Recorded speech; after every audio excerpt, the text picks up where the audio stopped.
Man, this next one of my favorites, actually. Surah As-Saf. Surah As-Saf. Allah talks about Musa alayhi salam, then He talks about Isa alayhi salam. Which nation was Musa alayhi salam sent to? Bani Israíl. Very good. You guys are better than some of the kids I teach. Sometimes you get scary answers. I used to teach at a Sunday school, hey, where was the Prophet born? This kid raised it in New Jersey. We got a long way to go. But anyway, Musa alayhi salam spoke to which nation? Bani Israíl. Okay. Isa alayhi salam is in the next ayah. Which nation was he sent to? Bani Israíl. They were both sent to Bani Israíl. Okay. When Allah talks about Musa alayhi salam, He says, وَإِذْ قَالَ مُوسَى لِقَوْمِهِ. When Musa said to his nation. When Musa alayhi salam said to his nation. Who is his nation? Bani Israíl. And the next ayah says, وَإِذْ قَالَ عِيسَى ibn Maryam. Ya Bani Israíl. And by the way, Musa alayhi salam said, Ya Qaomi. Ya Qaomi. Anybody know what Ya Qaomi means? My people. My people. Lima tu'dhunani. Why do you cause me pain? What kind of people are you? But you're my people. Why are you doing this? But when Isa alayhi salam spoke, he did not say Ya Qaomi. He said Ya Bani Israíl. Ya Bani Israíl. Very next ayah.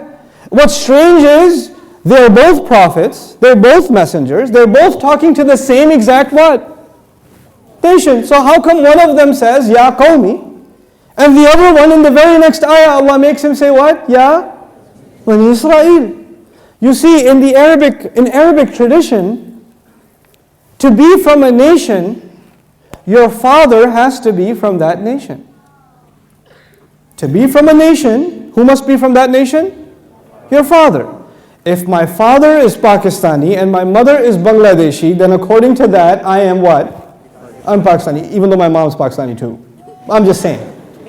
Okay? Like my kids, my wife is Indian. My wife's Indian. So, and I'm Pakistani. And there's a confusion in the household. So we decide the kids are Bangladeshi, therefore. That's what we settled the issue. But anyway, technically, because I am the father, then they will be what? Pakistani. More than anything else, they're confused. But whatever. Yeah, no, and by the way, since I brought this up about Bani Israíl, I should tell you recently, I know some of you are Astaghfirullah al-Azim, la hawla wa la quwwata illa billah. Recently, I made friends with a rabbi. La hawla wa la quwwata illa billah al-Ali al-Azim. Some of you are getting up right now like, I'm leaving here. So what happened was, I was giving a talk about Ibrahim alayhi salam to non-Muslims. I was talking about the place of Abraham in Islam. And I was giving this talk, and a rabbi, like a proper rabbi, one of those rabbis, was sitting in the first row. And the guy was crying the entire time. The entire time. And he came up to me afterwards, and we started talking, we became good friends. And we spent some time together and discussed things here and there, and we've had some pretty interesting exchange with each other. I told him, look, I want to talk to you about Moses and Abraham. This is why I want to be your friend. I want to talk to you about Musa and Ibrahim alayhi salam, because Allah talks to my master and our Lord in His revelation talks to your people a lot. Ya Bani Israíl, Ya Bani Israíl, Ya Bani Israíl. So clearly you have some background. And Allah is talking to you based on your background. And I want to understand your perspective. I don't want to talk about you, I want to talk to you. I don't want to judge what you say from books, I want to judge what you say from you. You tell me what you believe about Musa, you tell me what you believe about Ibrahim alayhi salam, and they say the most ridiculous things. They do. We have the most incredible conversations about the prophets. And they are, wallahi, I tell you one thing I learned from that, and we still talk a lot. We call him Ibrahim, they call him Ibrahim, right? And we even have a recitation, Ibrahim, but we're talking about two different people.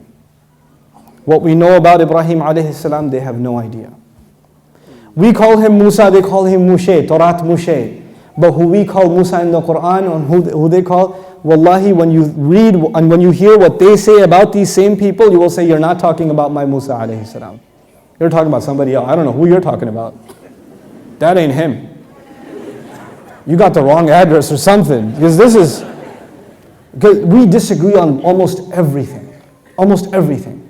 But you know why? When I brought this up, I was talking to you about Surah Al-Saf. One messenger says, Ya Qaomi. The other messenger says what?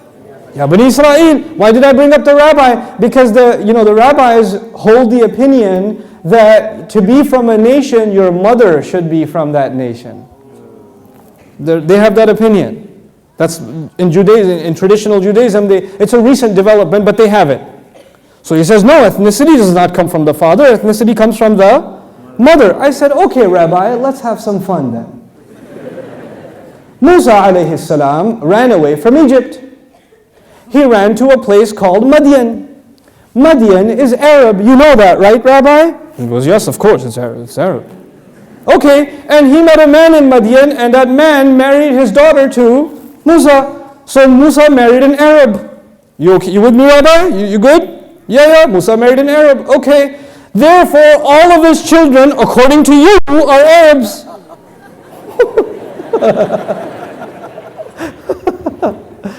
So he's just like, I gotta go. Ethnicity comes from who? Father. The father. That's why, Rabbi, you call your people the sons of Israel. You don't call your nation by the name of your mother, you call your nation by the name of your father. All of humanity is called children of who? Adam, not Hawa. We call ourselves Banu Adam, children of Adam. Why? Because our identity comes from who? The father. This is how it started, guys. Last name Adam. That's how it started. And it's been that way since. It's been that way since. Now, coming back to this. To be from a nation, who has to be from that nation? When Musa alayhi salam says, Ya Qaomi, you know what he's saying? You're my people because my father is from you. Isa alayhi salam in the Quran never says, Ya Qaomi. Never says, Ya Qaomi. He always says what? Ya Bani Israíl. And he cannot say Ya Qaomi. Because if he says Ya Qaomi, he would be saying, my father is from you. The technical problem with that is, he doesn't have a father. So he cannot say Ya Qaomi, he can only say Ya Bani Israíl. The Quran protects the virgin birth of Jesus better than the Bible. Ya Bani Israíl. This is what you call precision beyond human ability. Allah didn't have to write a separate chapter on why we believe that Isa alayhi salam is not, born of or doesn't have a father. He can just make him say Ya Bani Israíl and that's enough. That's enough. And what did I tell you? Identity comes from who? Father. So we say about the Rasul sallallahu alayhi wa sallam, Muhammadun ibn Abdullah. Muhammad ibn Abdullah. Right? Okay. We say, for example, Umar ibn al-Khattab. But we say Isa ibn. Oh. Allah broke it. Because this time you cannot have another identity. Sorry, there's no father available. There's no father. So you have to say what? Maryam. There is no other man. There is no other person. When you talk about them and you say Ibnu and you say a woman's name. Except who? Isa alayhi salam. Because it's a part of our belief that there's only one parent. There's no other parent. So you have to say Ibnu Maryam. And this is an honoring of Maryam salamun alayha. And it's a further validation of the virgin birth. In some renditions of the Bible, the first chapters of the Bible are the lineage of Jesus. And the husband of Mary and all of that.